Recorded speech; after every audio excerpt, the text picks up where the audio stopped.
now sort of known to everyone around the world. Well, there's no doubt about that. I think he's well, tonight he's got it's the homecoming for him. I'm just actually watching it on TNT at the moment from home, but not his fight. I'm watching Henry Turner at the moment, who's doing quite well against Jack Rafferty. But it's a great moment for him, and I think he's proved certainly in his last couple of fights that he's probably the best featherweight out there. There's no doubt about that in my mind. He'll be gagging to get on another Saudi show, won't he, Frank? He will be. He will be. You know, we've got a lot of things that we're working on at the moment. We're working with the Riyadh season. AG, Eddie, myself, working on this thing for February, and I think there'll be a big announcement about that soon, which is everybody's going to love. Yeah, brilliant. Oh, I love when he teases us with this kind of information, because you start trying to work out who could it be. Could it be a new age? Is it Nick Ball, for example? Who knows, right? Frank, we will see. The fights, you know, I've been privileged to, I think, been to every one now in Saudi. Been remarkable, but no more remarkable than what we have in front of us Saturday night. Beterbiev versus Bivol. Talk to us about this fight, Frank. Well, it's a brilliant fight, isn't it? With 4 belts on the line. It's 2 undefeated fighters. One's got the perfect record in Beterbiev, 20 fights, 20 knockouts. And Bivol, you know, another great fighter, undefeated fighter. They're superb. They've got impeccable amateur backgrounds, and this is like as good as it gets in. You know, the best fight, the best in boxing. It's be a cracker of a fight. Yeah, I mean, these are one of the fights. You know, you get a lot of people that will complain, and there'll always be detractors. But this is one of the fights that I don't think would have been made without sort of Riyadh season.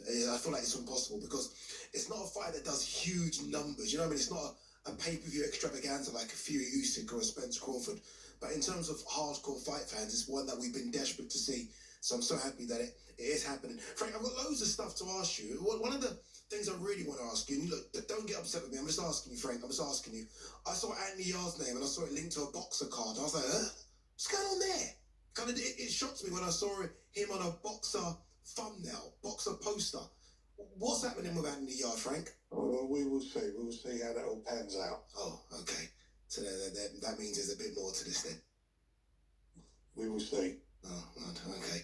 I do want to see him back, Frank, because I think he's one of the best light heavyweights in the country, if not in the world. So it's good to see him back. But I'm going to move on from that subject very, very quickly. I saw your piece or read your piece with Oliver Brown in the Telegraph. Obviously, look, there's been so much said about this Wembley edition of Riyadh season. I think 99% of it has been absolutely positive, and that's come from the fight fans who enjoyed every minute of it.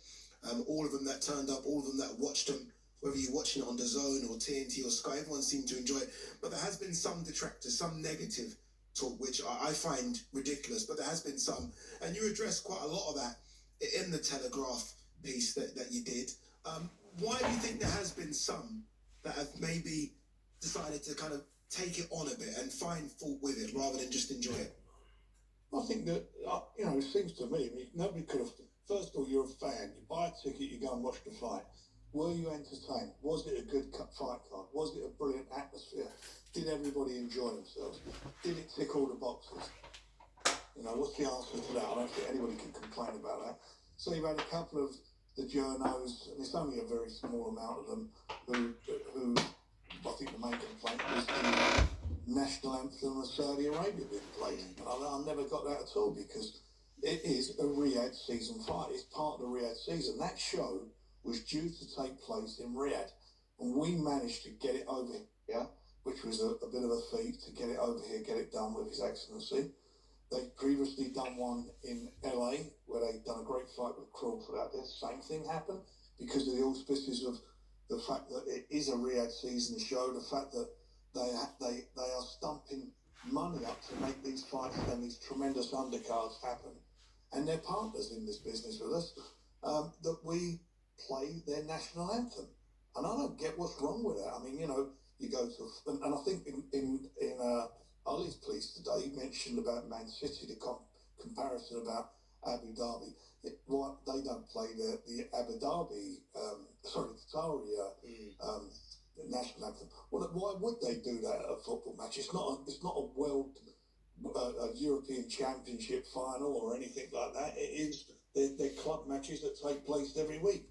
So I think that's a not very good argument. The facts are, every time you have a big boxing event for a big world title fight, you always have national anthems, and the host nation always goes last, and that's what happened. Why was the anthem being played before the British anthem? And it's just a nonsense. It's just it's like nitpicking like I can't believe.